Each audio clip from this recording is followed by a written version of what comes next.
the afternoon, 10 of 17, 96 yards, and a touchdown toss. Looks deep. Oh, he's got a man open. It's intercepted instead. The throw was short.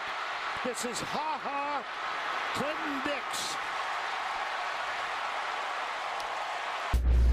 That was Alabama free safety Clinton Dix making one of the big plays in center field that helped to propel Alabama to 2 national titles and make Clinton Dix a first-round draft pick. I am Gary Davenport, IDP senior staff writer at Fantasy Sharks, and this is the final chapter in the IDP draft preview series, where we take a look at this year's rookie class, where they landed, how that affects their fantasy value both this year and moving forward. This final chapter, we deal with the defensive backs, otherwise known as the bane of my existence. Defensive backs are what they are in fantasy football. There's going to be a great deal of variance from week to week. Season to season is a completely different nightmare. They're a lot like restaurants. Location, location, location. The situation can be as important as the talent involved with the player. It's also generally hard for a first-year player to make a big dent in the secondary in fantasy football. There are exceptions every year. A couple years ago, Harrison Smith was huge. Last year, Jonathan Cyprien of the Jaguars had a successful season. So there are first-year players that you can target if you're looking for fantasy value in 2014. You just have to know that that pool is going to be pretty shallow. So if you want one of those guys, you have to be prepared to spend for it.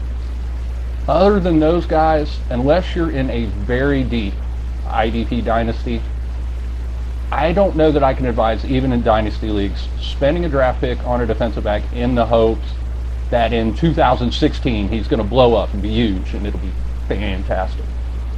You just never know with defensive backs, and there are guys that can help you now. There are linebacker projects that you can hope and maybe anticipate a little bit better having value in that 2015-2016 range. It's not to say that there's never a project defensive back that could be worth taking, maybe a young cornerback who might take a year or so to develop if you're in an IDP league that requires the position. But generally speaking, don't look too far ahead with defensive backs. You're just going to drive yourself even crazier than defensive backs generally do drive you, which is nuts. See, I'm already talking in circles. As we look at my top 10 dynasty rookie defensive backs for 2014, you'll see at the top of the list a couple guys who could be set to make a very nice impact. One guy who might, and a whole bunch of maybes. If this breaks right, if that happens just so, everything will be great. There are more questions than answers. So as we take a look at the list, we kick things off with Denver Broncos cornerback Bradley Roby, the Ohio State star. Very talented young cornerback. I just don't know that there's going to be the snaps, especially in 2014, for him to make any kind of a dent. I mean, even if he plays the slot. There are slot corners who can be fantasy relevant, but it's the exception rather than the rule, so I wouldn't look for a whole lot in 2014. Same goes for Jimmy Ward, the safety from Northern Illinois that the 49ers drafted in the first round. He's a talented kid, can play both safety slots. The 49ers are talking about playing him as a slot corner as a rookie, but I just don't know. It's a crowded defensive backfield for the 49ers. You've got the questions about his role. You wonder if the snaps are going to be there.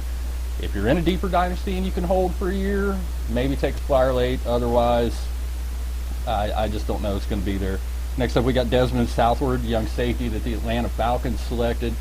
This is a guy who could, if things break right in training camp, be a sneaky value pick for guys that are maybe looking for a lottery ticket defensive back late in drafts. The safety spots in Atlanta aren't necessarily set in stone. He's a guy, if he turns some heads in training camp, it's a name to watch. There's a lot of changes going on in the Atlanta defense, and if you stay on top of them, much like with Paul Warlow last year, you can be the beneficiary. Kyle Fuller, cornerback, Chicago Bears, is number 7. Good tackler. The Bears are a defense that still uses a lot of those cover 2 concepts, where a strong tackling corner can make some IDP hay. Look at what Charles Tillman's done for years. It's probably going to take a year barring injury, because even if he sees slot snaps, it goes back to the whole slot thing, and right now he's stuck behind Peanut Tillman and Tim Jennings, although neither one of those guys are spring chickens, so we could see that change in fairly short order. Next up, we run into 3 cornerbacks who could, maybe, have some solid value in 2014, especially if you play in an IDP league that requires the position. That's Darqueze Dennard of the Cincinnati Bengals, Jason Verrett of the San Diego Chargers, and the first cornerback that was selected this year, Justin Gilbert of the Cleveland Browns. You got Denard in Cincinnati. He's another physical young corner. The Bengals have a need at cornerback. Denard could see some pretty heavy snaps as a rookie, maybe. And if that happens, he could be a rookie corner rule candidate, which for those who don't know, the rookie corner rule basically says opposing quarterbacks like rookie corners because they just got here. So they get picked on a lot. Every time a guy gets thrown at, that's a tackle opportunity. So for IDP leagues, it's good. NFL-wise, it's not so good for the youngsters, but we really don't care about that. Jason Barrett in San Diego, it's just a matter, look at the depth chart at cornerback in San Diego. I believe they were 29th in pass defense last year. I mean, there's nothing. Until Barrett got there, their best cornerback might have been Richard Marshall, and Richard Marshall's best days are long behind him. So expect Barrett to see plenty of playing time as a rookie. My biggest concern there is, as the best cornerback on the roster, will teams throw at him? They might not. That brings us to the first corner drafted. The Browns ping-pong balled all over the first round from 4 to 9 and then to 8 to take Justin Gilbert, make him the first cornerback selected. Very athletic young corner. He's got the wheels. Definitely has the physicality. Playing opposite Joe Hayden, you think maybe he's going to get targeted more than he might generally as a rookie because they've got to throw at somebody. So I think Gilbert has a pretty good chance this year to be the first time since 2011 with Patrick Peterson that the first cornerback who was drafted in the NFL draft also led rookie IDP corners in fantasy scoring. Usually the last couple of years it's been guys that come out of nowhere. Like I believe last year it was Logan Ryan, which, oh yeah, if you pick that guy, raise your hand. Now put your hand down because you're a liar. That brings us to the big three. These are the guys that have the best bet at making a dent for your fantasy squad in 2014. First one of those is the gentleman that we led off this video with. That's Clinton Dix, free safety taken by the Green Bay Packers in the first round. The very talented young player, 6'1", 208 pounds. Stats weren't great last year, 51 stops and 2 interceptions, but the stats really don't tell the whole story with Clinton Dix. He's a true free safety. He's that Jarris Bird, ball hawk, center fielder, making plays in space type of safety. That's good news for the Green Bay Packers. It's not great news for fantasy owners. Jarris Bird is one of the more big play reliant IDP defensive backs you're going to find out there. I expect that the same thing is going to happen with Clinton Dix. I think he's going to spend a lot of time in that center field area. The Packers have Morgan Burnett that they can cheat up into the box at strong safety. Love Clinton Dix as a player. I know there are some other fantasy pundits who are higher on him than I am. As an IDP, I think he's a clear number 3 behind my top 2 guys, which could be pretty interchangeable. It depends on what kind of mood I'm in. Right now, I'll go with Calvin Pryor, Louisville number 2, picked by the New York Jets in the first round. 5'11", 207, big hitter. Probably the biggest hitter in the secondary in this year's draft. Had 75 tackles, 3 interceptions, and 2 forced fumbles a year ago. Solid against the run. I mean, he's a guy who will come up there and knock somebody out. Not great in coverage, but I don't know that that's going to be a huge issue so far as him not getting early playing time with the Jets, in that the guy in front of him at strong safety, Dwan Landry, was never good in coverage. And Dwan Landry's another guy, his best days have come and gone, and they're long gone. So I would think Calvin Pryor will beat out Dwan Landry to start at strong safety for the Jets in week 1.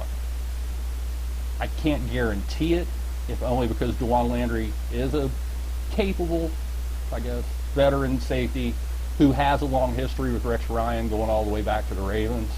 So I think it's possible that Landry could eat into Pryor snaps enough that I'm leaving Pryor my number 2 for now. If we see as we move into the summer and training camp and the preseason that Pryor is a clear-cut starter and he's staying on the field for 70-75% of the snaps, then I think you can make a very viable case that he is the number 1 guy and not the guy who is my number 1 right now, which is Dejon Buchanan of the Arizona Cardinals. Was a little bit of a surprise pick, 27th overall, but you look at the tape, I mean, he's another guy, more prototypical strong safety than Pryor, will get up in there and just drop his helmet and stuff the run.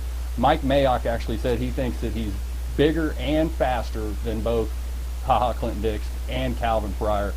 The athleticism and the talents there Biggest concern with Buchanan is he struggles in coverage. He takes some bad angles on tackles and in coverage, which led to him getting burned for some big plays while he was at Washington State.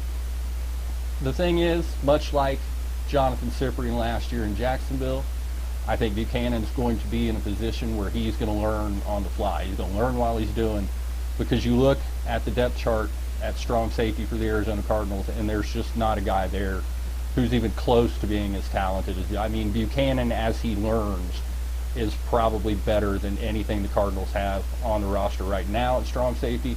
I expect that Buchanan will be the day one starter, will play most snaps at the back end of the secondary with Tyrann Mathieu and Patrick Peterson and the newly required Antonio Cromartie. I mean, you look at that Arizona secondary on paper, it's starting to look pretty formidable.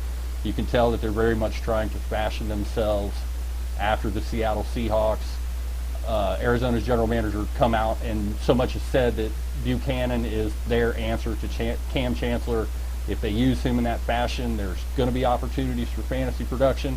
I think there's DB2 value to be had with Buchanan out of the gate, and he is my #1 rookie defensive back for 2014.